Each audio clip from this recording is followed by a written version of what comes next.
하나님 말씀은 신약성경 요한복음 20장입니다. 요한복음 20장 26절로 29절에 있는 말씀입니다. 요한복음 20장 26절로 29절에 있는 말씀 우리 같이 한번 읽어보겠습니다. 26절로 29절이요. 여덟 해를 지나서 제자들이 다시 집안에 있을 때에 함께 있고 문들이 닫혔는데 예수께서 오사 가운데 서서 이르시되 너희에게 평강이 있을지어다 하시고 도마에게 이르시되 내 손가락을 이리 내밀어 내 손을 보고 내 손을 내밀어 내 옆구리에 넣어보라.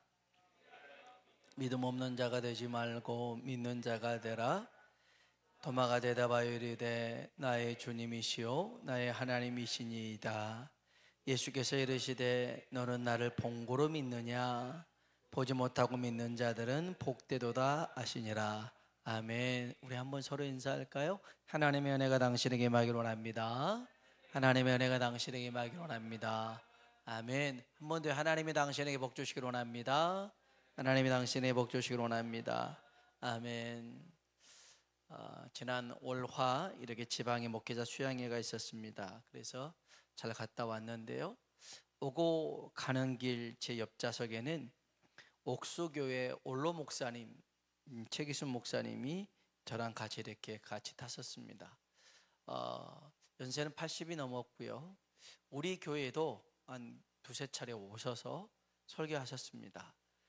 그래서 이제 우리 통합되기 전에 한 두 번 정도 와서 설교하셨던 그 목사님이신데 제가 여러 얘기를 나누다가 이런 질문을 드렸습니다. 목사님, 목회하시면서 언제 가장 행복하셨어요? 라고 물어봤습니다. 그랬더니 뭐 생각도 하지 않고 그냥 바로 얘기하시더라고요. 목회를 하면서 언제 행복했냐? 그 질문에 교회를 건축할 때요. 그러더라고요. 그 목사님은 교회를 그러니까 이게 다시 증축하고 건축하고 이걸 5번 하셨거든요. 옥수교회를 5번 건축을 하신 건데, 교회를 건축한 게 행복했다라는 거예요. 이분은 정말 교회를 사랑하시는 분이구나. 교회가 성장하는 일이라면 끊임없이 도전하고 시도하고 쫓아갔던 그런 분이시더라고요. 그래서 정말 교회를 사랑하신 분이구나 느꼈어요. 여러분, 여러분은 여러분이 가지고 있는 것 중에 여러분의 자녀에게 줄 수 있는 게 딱 하나가 있다. 뭘 주시겠습니까? 여러분의 자녀에게 이거 하나만큼은 딱 주고 싶다. 여러분의 인생 가운데 있어서 가장 중요했던 것, 그리고 내 자녀들이 살아가는데 가장 중요할 만한 것, 그것을 줄 수 있어야 될 것인데 그게 뭘까요? 빌딩? 땅? 그거 있으면 이제 새 받아 먹고 전혀 사는 거 걱정 없을 것 같아서요. 예수님께서 제자들에게 굉장히 중요하게 여겼던 것이 있었습니다. 그리고 이것이 얼마나 이게 있는가에 대해서 자주 많이 점검하시고 체크하신 게 있었습니다. 그러니까 예수님이 제자들에게 이거 한 가지를 가장 중요하게 여겼던 거였어요. 뭘 것 같으세요? 제목을 보세요. 제목이 뭐예요? 믿는 자가 되라. 그러면 주님이 제자들에게 뭘 가장 중요하게 여기실까요? 믿음이었습니다. 믿음. 그래서 예수님께서 첫 번째 기적을 갈릴리 가나에서 물을 포도주로 만든 기적이었습니다. 포도주가 떨어졌죠. 그래서 물을 포도주로 만듭니다. 이 기적을 행하신 이유가 뭘까요? 물론 그들의 필요를 채워주심일 수 있겠죠. 그런데 요한복음 2장 11절에 보니까 예수께서 이 첫 표적을 갈릴리 가나에서 행하여 그의 영광을 나타내심에, 따라합시다. 제자들이 그를 믿으니라. 아멘, 아멘. 첫 번째 표적이 제자들에게 믿음 심어 주시려고 하셨던 표적이라는 거죠. 제자들과 막 시작하는 그 시점에서 믿음을 심어주신 거였습니다. 여러분 우리가 기억해야 될 것이 이겁니다. 하나님이 내게 응답을 주셨습니다. 축복을 주셨습니다. 그것을 믿음으로 연결시킬 줄 알아야 됩니다. 아멘. 갈릴리 가나 혼인잔치에 포도주로 바뀐 것 축복이죠. 그러나 그거에 뭐로 연결됐어요? 믿음으로 연결돼야 됩니다. 두 번째는 예수님께서 십자가의 죽음을 며칠 앞에 두고 열매 없이 잎만 무성한 나무, 무화과 나무가 있었습니다. 예수님이 저주합니다. 이튿날이 됐어요. 무화과 나무가 뿌리채 말라 죽은 걸 보고 제자들이 깜짝 놀랍니다. 그때 주님이 하셨던 말씀이 있어요. 성경 한번 봅시다. 마가복음 11장입니다. 마가복음 11장 22절입니다. 마가복음 11장 22절. 마가복음 11장 22절입니다.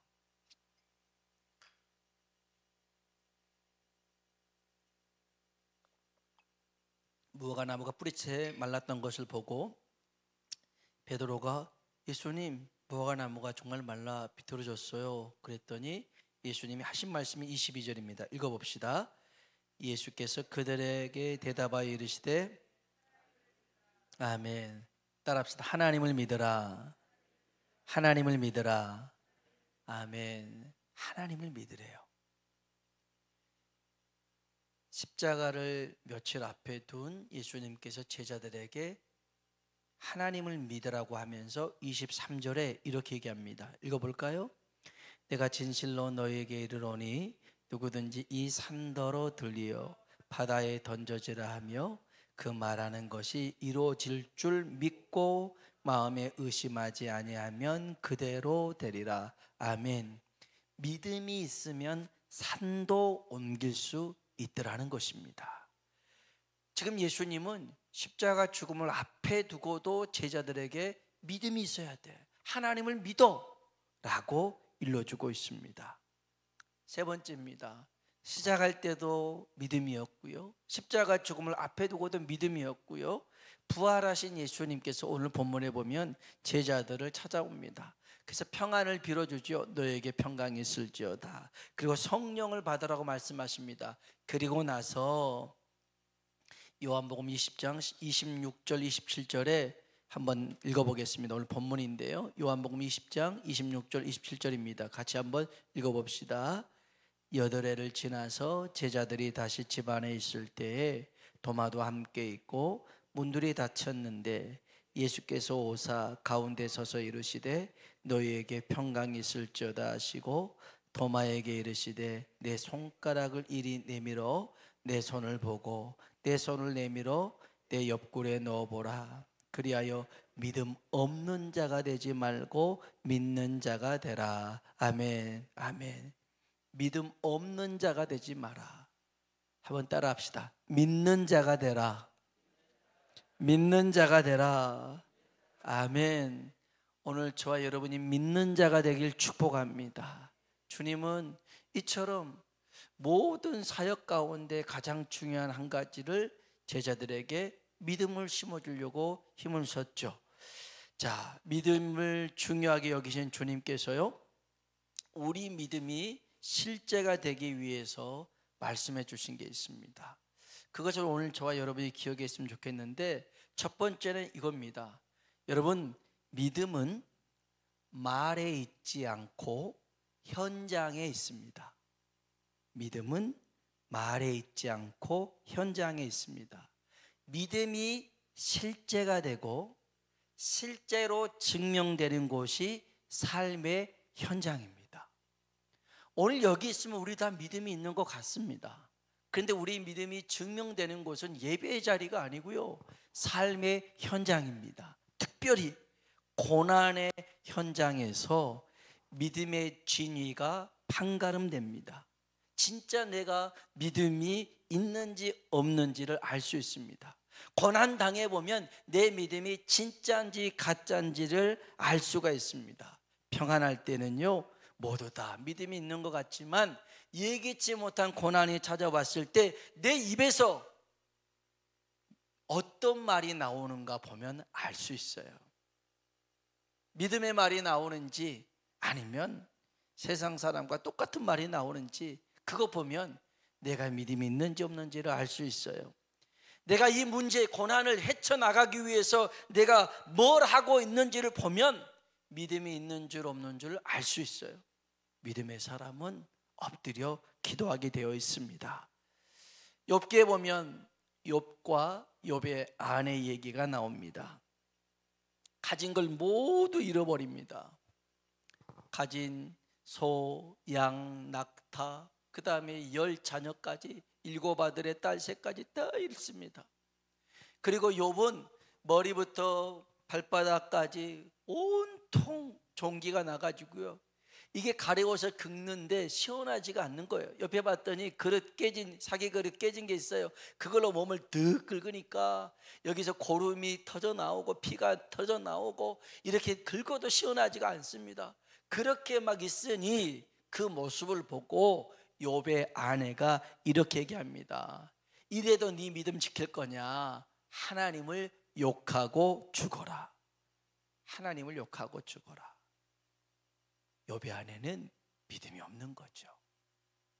근데 욥은 이렇게 고백합니다. 하나님께 복을 받았은즉 화도 받지 않겠느냐. 욥은 믿음이 있었어요. 믿음이 있었어요. 평안할 때는 욥의 아내도 믿음이 있는 것 같았는데 고난이 찾아오 보니까 믿음이 없었던 거였어요. 여러분, 믿음은요, 우리의 말에 있는 게 아닙니다. 현장에서, 특별히 고난의 현장에서 우리의 믿음이 증명되는 것입니다. 여러분, 그 삶의 현장 속에서도, 특별히 고난의 그런 환난 속에서도 여러분의 믿음이 빛을 잃지 않길 주의 이름으로 축원합니다. 두 번째는요, 믿음은 말에 있지 않습니다. 믿음은 능력에 있습니다. 이걸 열매라고도 할 수 있고 이거를 행함이라고 할 수 있습니다. 여러분, 믿음을 증명하는 것은 말이 아니라 능력인 줄로 믿습니다. 능력이에요. 행함이죠. 바리새인 서기관들은요, 말씀을, 하나님의 말씀을 잘 알았습니다. 많이 알았습니다. 그리고 가르치기도 잘했습니다. 그런데 그들은 그 말씀대로 살지 않았습니다. 그 말씀대로 행하지 않았습니다. 그것은 그 말씀대로 살지 않았다, 행하지 않았다는 것은 믿지 않은 겁니다. 하나님 말씀은 알고는 있으되 믿지는 않았습니다. 그래서 예수님께서도요, 거짓 선지자들을 구분할 때에 이렇게 얘기합니다. 말만 하고 열매가 없는 사람을 믿지 말라는 것입니다. 오늘 우리의 주위에 보면 말만 하고 믿지 않는 사람들이 많습니다. 행하지 않는 이들이 많습니다. 그건 믿음이 있는 게 아닙니다. 믿음이 없는 것입니다. 말만 하는 믿음은 믿음 아닙니다. 행함이 있어야 될 줄로 믿습니다. 야고보서 2장 18절에 보면 이런 말씀이 있어요. 어떤 사람은 말하기를 너는 믿음이 있고 나는 행함이 있으니 행함이 없는 내 믿음을 내게 보이라. 나는 행함으로 내 믿음을 내게 보이리라. 아멘. 여러분, 믿음은요, 말에 있는 게 아니에요. 행함에, 능력에, 열매에 있는 줄로 믿습니다. 오늘 저와 여러분의 삶 가운데 행함이 있고 열매가 맺혀지는 진짜 믿음 되길 축복합니다. 세 번째입니다. 여러분, 믿음은 말에 있지 않습니다. 말씀에 있습니다. 한번 따라 합시다. 믿음은 말에 있지 않고 말씀에 있다. 아멘. 첫 번째 말은요, 내 생각입니다. 내 기분입니다. 내 계획입니다. 믿음은 내 생각대로 말하고 내 생각대로 꿈꾼다고 해서 되는 게 믿음 아닙니다. 믿음은 하나님의 약속대로 이루어지는 것, 하나님의 말씀대로 이루어지는 것이 믿음인 줄로 믿습니다. 그래서 믿음은 내 말을 하는 게 아닙니다. 하나님의 말씀을 붙드는 것이 믿음인 줄로 믿습니다. 마태복음 8장에 보면 백부장이 있는데요, 이 사람은 이방인입니다. 그런데 종이 자기 하인이 중풍병에 걸렸습니다. 그때 예수님께서 그럽니다. 가서 고쳐주마 그럽니다. 한번 성경 보겠습니다. 마태복음 8장입니다. 마태복음 8장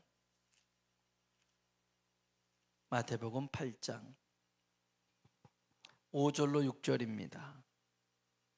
마태복음 8장 5절로 6절에 있는 말씀. 마태복음 8장 5절로 6절입니다. 같이 한번 읽어볼까요? 예수께서 가버나움에 들어가시니 한 백부장이 나와 간구하여 이르되 중풍병으로 집에 누워 몹시 괴로워하나이다. 이르시되 내가 가서 고쳐주리라. 아멘.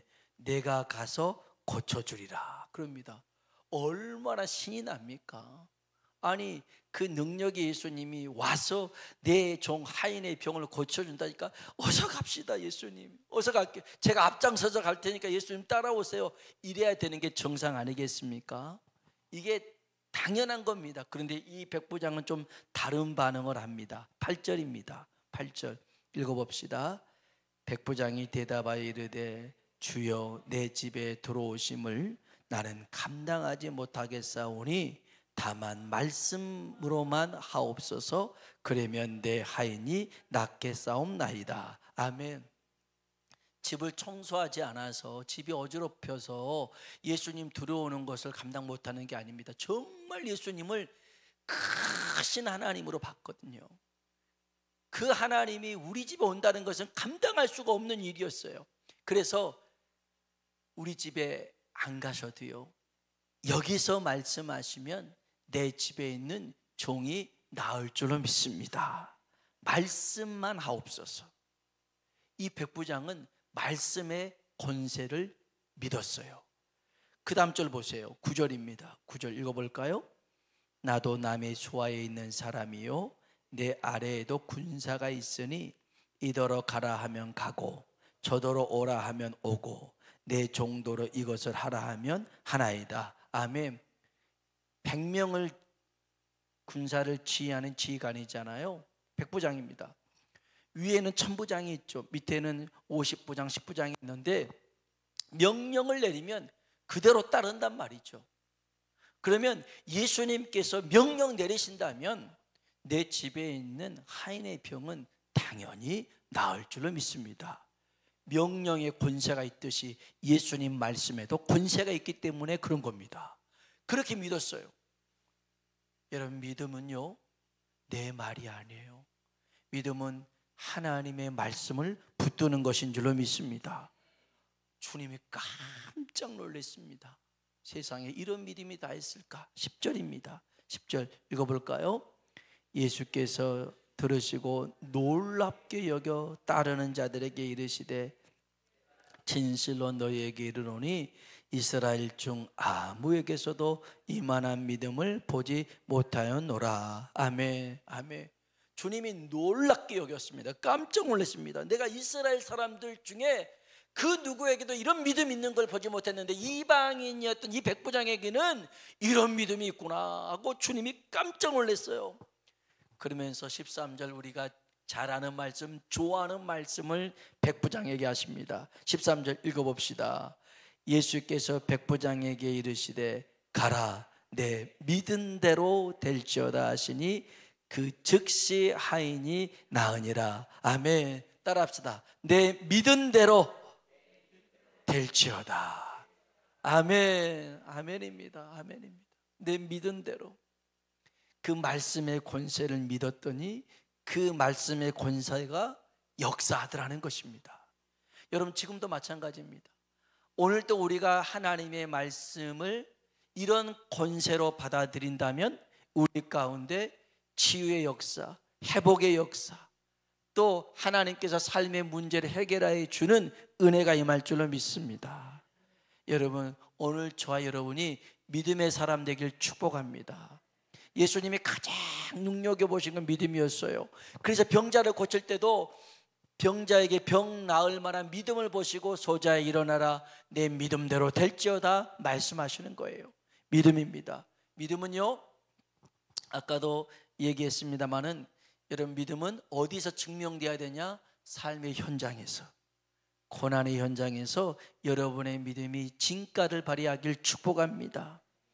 믿음은 말이 아니에요, 행함입니다. 내 삶에 능력 있는 열매가 맺혀져야 됩니다. 그리고 믿음은 말이 아니라 하나님의 말씀입니다. 그 말씀 붙들고 나아가길 주의 이름으로 축복합니다. 같이 한번 찬양합시다. 우리 찬